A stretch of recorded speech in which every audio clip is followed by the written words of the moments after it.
Então fala você ligado aqui no canal, sou o Eduardo Ferrari e trago notícias importantes do Vasco. Antes eu peço a tua inscrição. Aqui embaixo tem o botão vermelho inscrito, inscreva-se. Você que ainda não é inscrito aqui no canal, reforça aí a tua inscrição, reforça também o seu like, habilite o sino de notificações para todos os vídeos, copie o link do vídeo aqui, compartilhe em grupos de Telegram, de WhatsApp, de Facebook e diz para todo mundo que tem vídeo novo aqui no canal. É sempre muito importante e também de graça a sua inscrição e, é claro, o seu like. Então, deixe essa moral aí, repetindo aqui, é muito, mas muito importante a sua inscrição e é muito importante também o seu like. Bom, gente, muitos assuntos importantes sobre o Vasco. Vamos falar sobre SAF, né? Muita coisa sobre SAF, sobre reforços, sobre os treinamentos do Vasco, né? Essa intertemporada, mais uma vez, dentro de 2025, a terceira do Vasco já, renovações de contrato e o maior investimento da história. Gente, eu quero falar sobre esse assunto envolvendo o SAF, porque muita gente, enfim, muita gente falando sobre essa situação, sobre a venda da SAF do Vasco, isso não é uma prioridade, que é principalmente uma coisa simples, quando não é uma coisa simples. Alguns grandes empresários já se manifestaram, né? Já assinaram os NDAs da SAF do Vasco, e assim, Marinax, Grupo Italiano, Americano, entre outras empresas. Isso é muito verdade, tá? Houveram, sim, reuniões, conversas importantes. Não temos uma proposta ainda, nenhuma empresa fez uma proposta ainda para a compra da SAF do Vasco, desculpa. Mas as coisas estão acontecendo. Eu acho que, nesse momento, o importante é não estar parado. O Vasco não está parado, né? O Vasco precisa seguir, continuar negociando, continuar conversando. Eu acredito que as coisas estão acontecendo nesse sentido. Daí, houveram algumas situações no passado, com relação a 777, todo mundo sabe aqui, vou ficar repetindo essa história.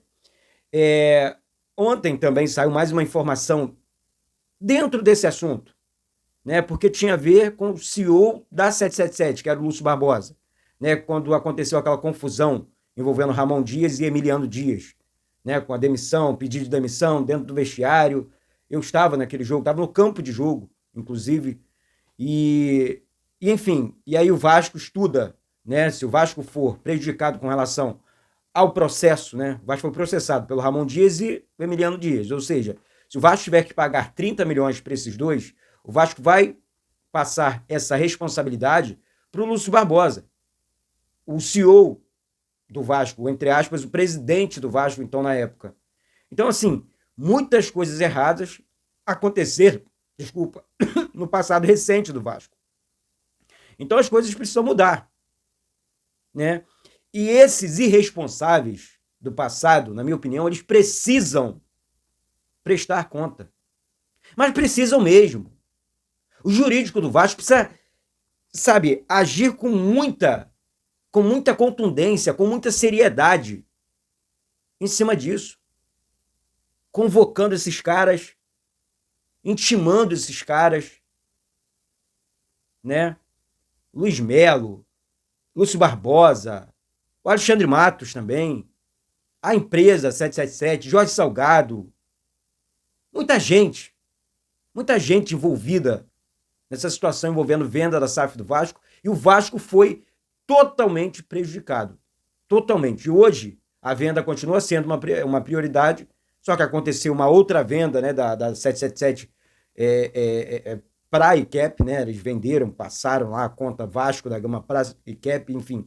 Esse tumulto aí, esse encontro e desencontro de informações, e a torcida do Vasco está no meio dessa confusão, né? E, enfim, é sempre o torcedor que acaba pagando a conta e ninguém tem nada a ver, eu estou tentando fazer, eu estou tentando... Enfim, a torcida do Vasco hoje precisa de uma solução. Uma solução. Essa é que é a grande realidade, né? Então essa política interna do clube também, isso afeta muito o clube, isso afeta demais. Já falei sobre isso aqui. As pessoas preferem continuar causando. Vamos parar, cara. O Vasco está destruído. Tá todo mundo assistindo o Mundial aí. Fluminense, Flamengo. O Flamengo saiu, beleza. O Botafogo também saiu. O Fluminense deve sair hoje também. Foram lá, disputaram o Mundial. A torcida do Vasco precisa disso. Enxergar o clube nessa condição. O Vasco continua sendo o clube que em 98 disputou de igual para igual com o europeu, pô. Né? Em 2000, a mesma coisa, ganhando do Manchester, entre outras equipes. Ontem o Flamengo tomou um passeio do Bayern. Tipo assim, os caras, eu quero jogar, vai lá e faz. Você vê, assim, o Flamengo foi eliminado pelo Bayern, o Vasco foi o último clube que enfrentou de igual para igual um clube da Europa, e ontem ficou claro para mim mais uma vez que o futebol ele custa mais, ele é muito caro, né? Porque você tinha um clube de investimento muito grande, né? Que é o Bayern, tipo um dos maiores do mundo, é, venceu com 9 minutos de jogo, resolveu o jogo, mostrou que futebol realmente custa muito caro, tem que ter dinheiro para contratar grandes jogadores, formar um grande time, né? E é isso, gente. E dentro dessa fala, esse é o momento. Aí você tira o assunto SAF, você traz para associativo, porque existe uma recuperação judicial. Preste atenção no que eu vou falar. O Vasco pode fazer, nesse momento, o maior investimento da sua história. O Vasco pode montar, sim, um grande time nesse momento. Já que o Vasco não corre risco de nenhum bloqueio, que o Vasco tem a sua receita limpa nesse momento, e aí entra a cota de TV, patrocínio master, entre outros patrocínios que o Vasco tem para contratar grandes jogadores e entregar nas mãos do técnico Fernando Diniz. Esse é o momento. O Vasco tem algumas situações avançadas no mercado da bola, isso é fato, né? O Vasco tem umas situações avançadas no mundo da bola e que estão acontecendo. Alguns reforços serão anunciados, mas o que eu posso afirmar e informar para vocês aqui é que o Vasco não está negociando com qualquer jogador. O Vasco quer reforços de verdade. Essa informação que eu recebi, falei assim, Eduardo, pode ficar tranquilo, passar para o seu público que não serão jogadores qualquer. Um jogador qualquer, uma aposta, jogador aposta. Isso não vai acontecer. O Vasco prioriza aquele jogador que chega, esse aqui chega para jogar, esse aqui vai ajudar. Então reuniões estão acontecendo, reuniões internas, ali, separado, futebol totalmente blindado da política, enfim, do extracampo, para que as coisas possam acontecer em campo. Tá? Então o Vasco pode fazer o maior investimento da sua história esse ano ainda, tá? Com relação a reforços e um time forte e competitivo. Esse ano, gente, é um ano importante para o Vasco. O Vasco ainda disputa uma competição internacional, a Copa Sul-Americana, a Copa do Brasil e o Campeonato Brasileiro. O Vasco tem condições de chegar ano que vem disputando uma Libertadores. É o foco, é uma organização interna para que as coisas possam voltar a acontecer. Claro, o Vasco precisa de paz também.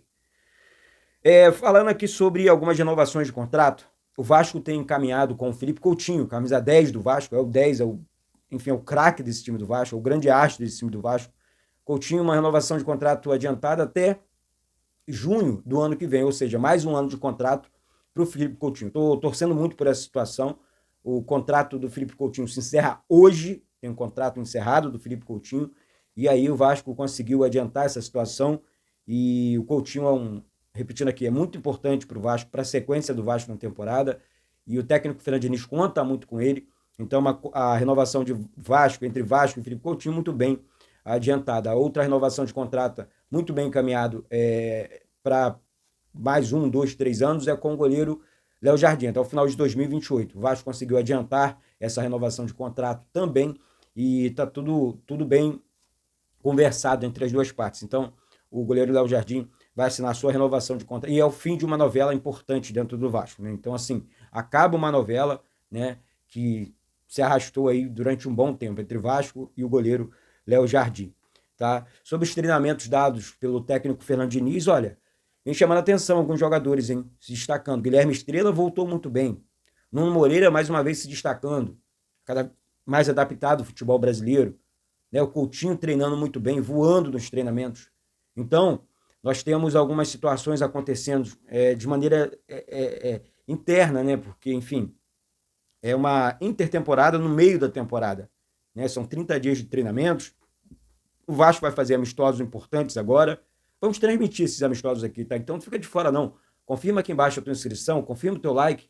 No momento das transmissões, você tá, tô assistindo aqui o jogo, tô acompanhando aqui o jogo no canal Vasco Connection também. Então chega junto aí. É muito, mas muito importante mesmo a sua inscrição, o seu like, para que você esteja sempre por dentro e participando aqui diariamente do canal Vasco Connection. Então o Fernando Diniz é um cara que tem sido importante, exemplo na recuperação de alguns atletas. É um cara sério, firme, faca na caveira, um cara que está, na minha opinião, já ajudando o Vasco nesse recomeço em todos os sentidos. Todos os sentidos. Tá certo, gente? Então é isso. Daqui a pouco eu volto com essas e outras informações do nosso querido e amado Clube de Regatas Vasco da Gama. Mais uma vez eu peço a tua inscrição, o seu like no vídeo de hoje. Desejo para vocês uma excelente e abençoada semana. Hoje, segunda-feira ainda, uma semana cheia, né, de muitas notícias, informações de Vasco. E vamos falar muito, mas muito mesmo de Vasco. Tá certo? Volto a qualquer momento com assuntos, repetindo aqui, do nosso querido e amado Clube de Regatas Vasco da Gama. Um beijo no coração de todos vocês. Eduardo Ferrari, aqui do Rio de Janeiro. Saudações vascaínas.